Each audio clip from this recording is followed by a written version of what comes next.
నా ప్రియమిత్రులు చంద్రబాబు నాయుడు గారు ప్రియమిత్రులైన టీవీ5 నాయుడు గారు నన్ను కాల్ చేశారు. ఈరోజు మూర్తి గారే డైరెక్ట్ గా కాల్ చేసి మీ ఇంటర్వ్యూ కావాలన్నారు.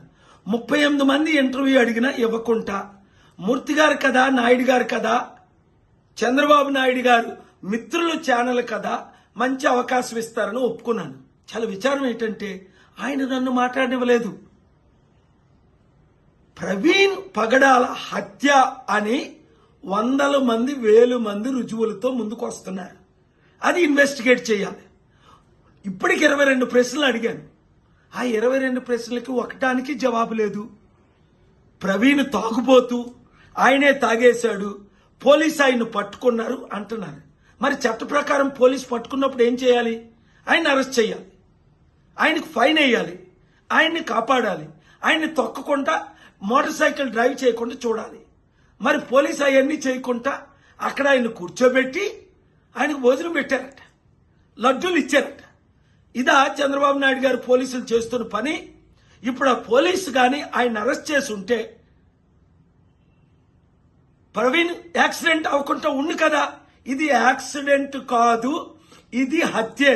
ఇలాంటి ప్రశ్నలు ఎన్నో ఉన్నాయి.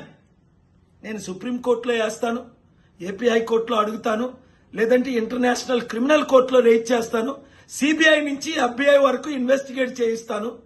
ఇవన్నీ నేను చేయక ముందే సత్యం బయటకు వచ్చి ఆ పోలీస్ ఆఫీసర్ ఎవరు, అక్కడ ఉన్నది అది ప్రవీణే కాదు అని తన సొంత సిస్టరు, తోడబుట్టిన సిస్టర్, 25 సంవత్సరాలు కలిసి పెరిగిన సిస్టర్ చెప్తుంది. సిస్టర్ మాటలు నమ్ముదామా? ఈడెవడో కల్పించిన పోలీస్ యాక్టర్ నమ్ముదామా?